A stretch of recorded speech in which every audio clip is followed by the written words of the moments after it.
Good afternoon. Today on Business Success in Six with Stacie, I have Brian Ladow here from Skål Public House. Brian, thanks for jumping on with me. You're very welcome. You have a super fun business or a couple of businesses, and if you're okay with it, I'd love to ask you some questions about them. Is that cool? Absolutely. Go for it. Thank you. So when people ask you how you describe Skål Public House, how do you describe it? Well, Skål Public House is a Norwegian themed craft beer, cocktail, and upscale pub located in historic downtown Main Street in Mount Horeb, Wisconsin. We feature just a slightly upscale pub menu that's some locally sourced ingredients, some different combinations that most people wouldn't think of with your kind of standard pub menu. We incorporate a lot of the Wisconsin heritage of Norway and just some local favorites of 24 craft beers and a really, really cool cocktail. That is awesome. Now I'm going to ask you a question on the spot because I know you like on the spot questions. Are you, Absolutely. Love questions on stuff. are you Norwegian? I am not Norwegian. I am a European mutt of Irish, German, French, and English. My wife is like 75 or 80% Norwegian. So she's kind of the poster child, this tall, blonde, blue-eyed girl, and I just grow a beard well. So, or Very nice. Do it absolutely too. That's awesome. I was just curious, like why you were inspired by Norway, and you were just inspired by your wife, apparently. yeah. Well, it honestly it was more of a situational thing. Obviously, my wife's background, but our town, Mount Horeb, is, I guess, at one point in the early '80s, over 80% of Mount Horeb was Norwegian heritage, had Norwegian heritage, and it's still probably in that 60% range now. So when we moved in Mount Horeb, and this is the Trollway, our main street is, and it is all things Norway here. And so coming into this community, I knew that we had to really attach to the local base. And so we we went all in on just having a as comfortable place for families as you could, and we wanted it something that reminded them of home, and we developed this space that was very earthy. And I come from a construction background of mainly doing barn restoration for over 30 years, so a lot of raw reclaimed wood. A part of a barn frame got moved in here, and it's just Wow. it's comforting. It's very comforting, and you feel like you're in a Viking beer hall. That is so cool and so smart that you know your area, you know your client base, your Yeah, customer base. That's a huge part of business, right? Just knowing where you are. it is absolutely. And being in the craft beer world, craft beer and cocktails are already very intimidating to people. So we Mm. again wanted to make it comfortable for them. And so we just, took all of the, kind of the scariness out of it. That is so cool. And you are such an easy person to talk to. So the comfort of just the engagement and conversation with the environment around, it's got to seem like a really, really neat place.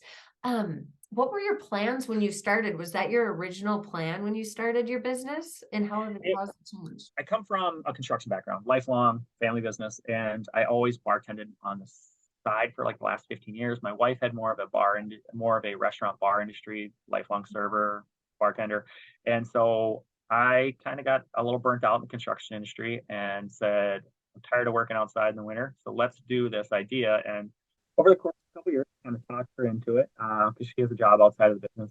We wanted to have a craft beer place that had a small one page, upscale menu. And, we kind of knew what we wanted. And so we launched, and we were planning on having 10 employees. And 6 months later, we had a 5-page menu with 25 employees. And I'm like, I don't know how I ended up here. I felt like Dorothy. I am like, I don't know what's going on, but by that Wow. time we weren't even, we had swam out of the deep end of the pool. We were in the ocean. The tide was carrying us out, and we were just trying to avoid the sharks and keep our head above water. So it it it's evolving, and if you're not ready for it, you're gonna drown fast. Is the biggest.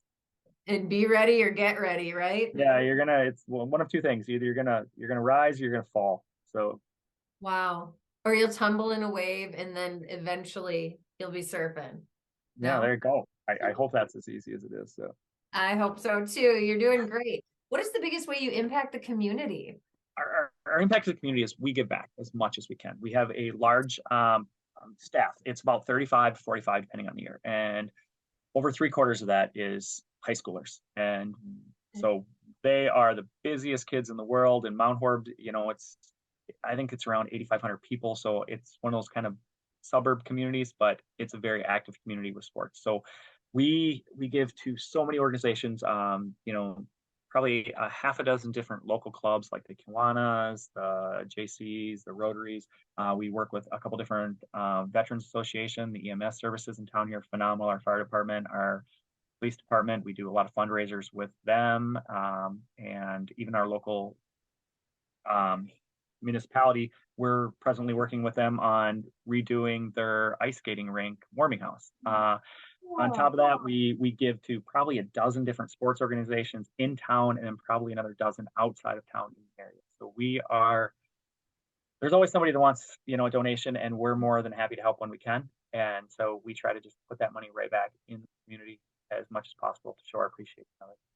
That's lovely. Thank you for doing that. I can imagine you're also impacting the community. If a lot of the kids that are working with you, you're teaching them how to be. Oh, 100%. I have raised more kids than most people ever should in their lives.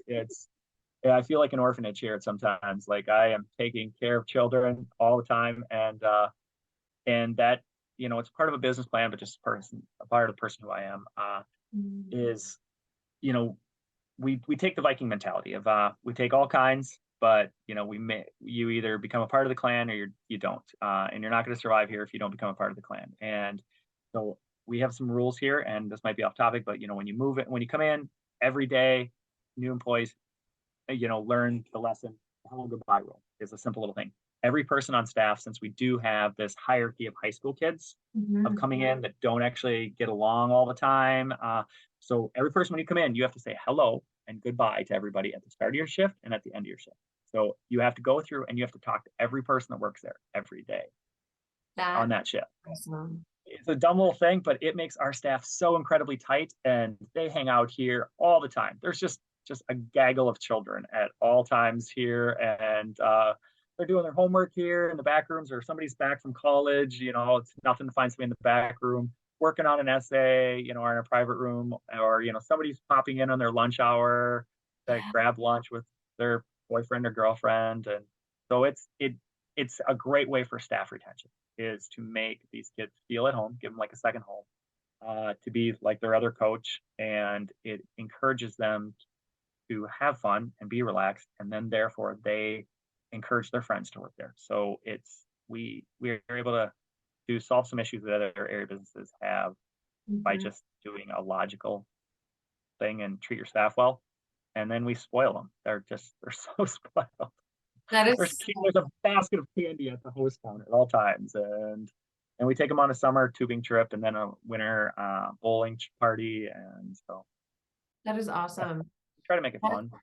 Absolutely. Like what a huge way to impact the community, because those kids are going to grow up and they're going to be impacting kids too. So thank you for all those different things. Yeah. And I had some bosses in the construction world that I said, God, they will always haunt me just with like bad situations. And I told like our head cook that I said, I never want to be that guy who somebody says, oh my God, I couldn't stand working for them. Like, I never want to be that. Like, and I tell everybody, and they hate hearing it. I said, if you like it when you're not, when you leave, I'm going to make you a better person. So I'm going to teach you stuff that you didn't know before you got here. And I just want to give you something to take out into the world and, teach somebody else.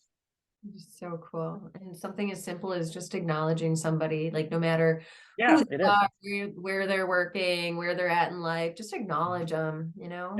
So speaking of that, what is one challenge that you have faced, although you're facing like 35 or 45 every day, wonderful challenges? What is a challenge that you face that others can learn from?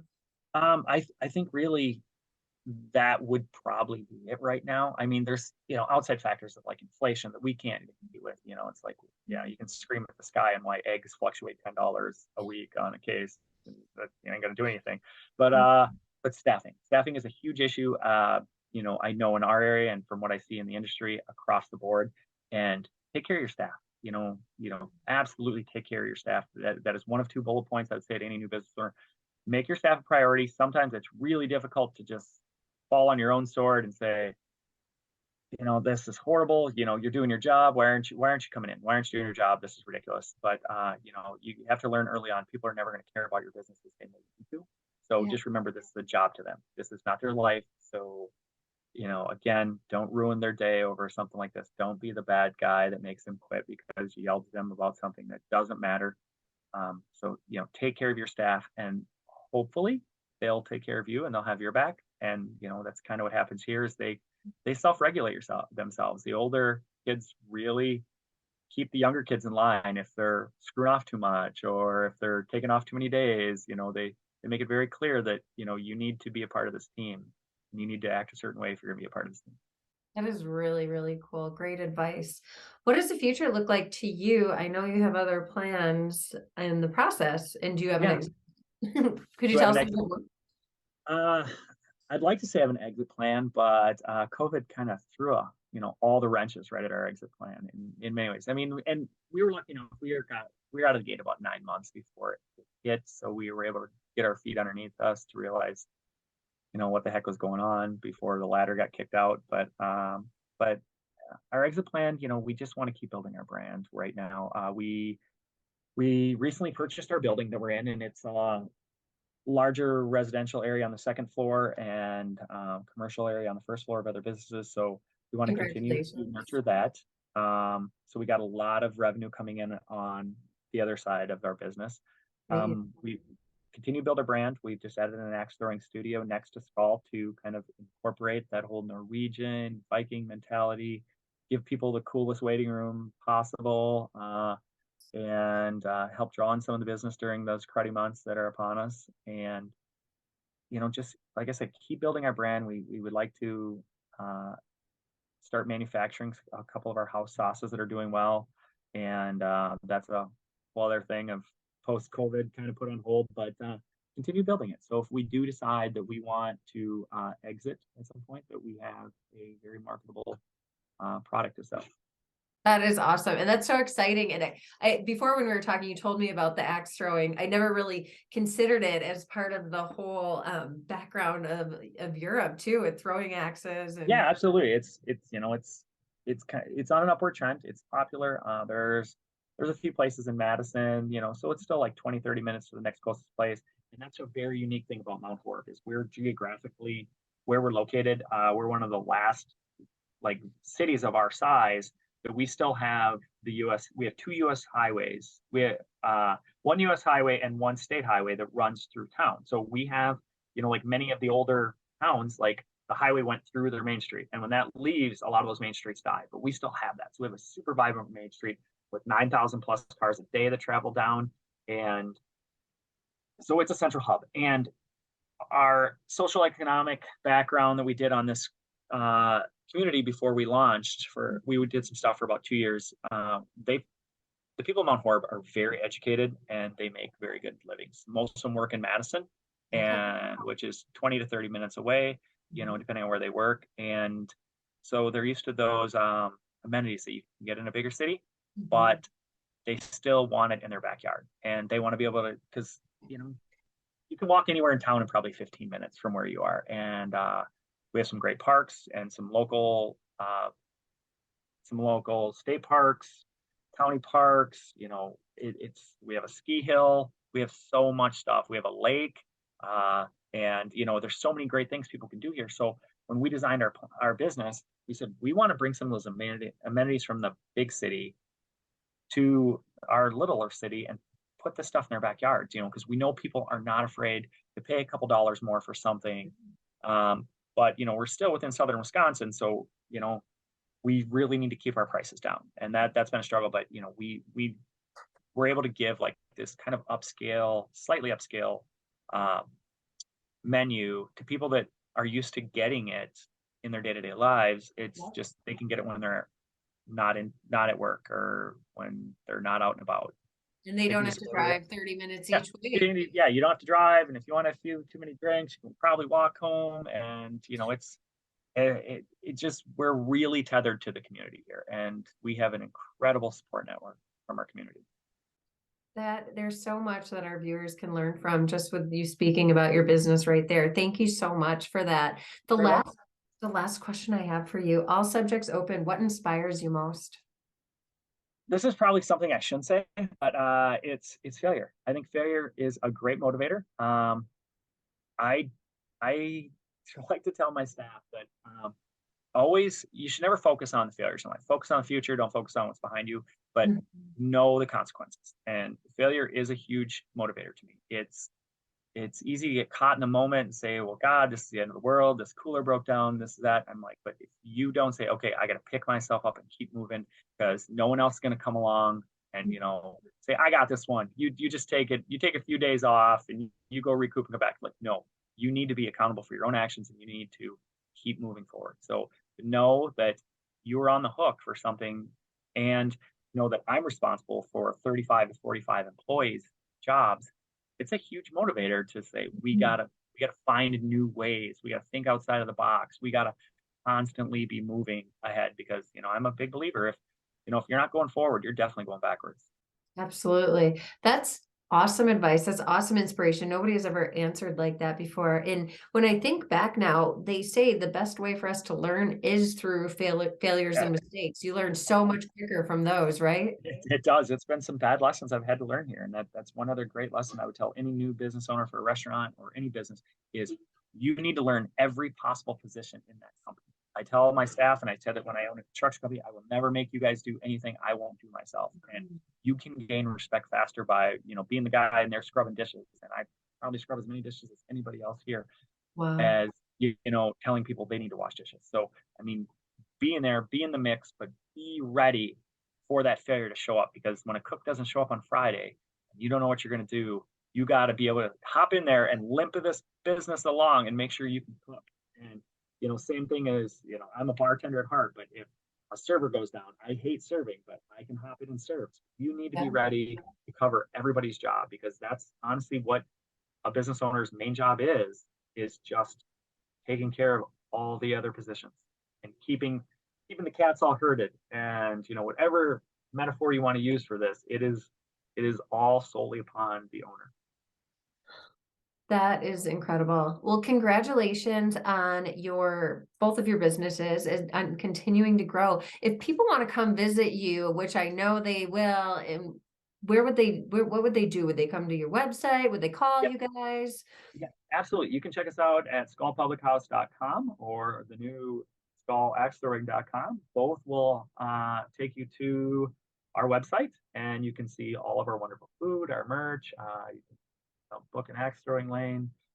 You can kind of, peel back the onion a little bit and see everything about Skål. And then come out and see us. It's Mount Horeb is absolutely amazing all times of year. It's just a beautiful community, and there is so much to do here. We are so lucky to be placed where we are. Awesome. Well, thank you for all you do in the community, for all you're doing for these teenagers and beyond, and the butterfly effect that you are creating. It was so nice to meet you. Well, thank you. It's great talking with you today. You take care, Brian. You as well. Bye.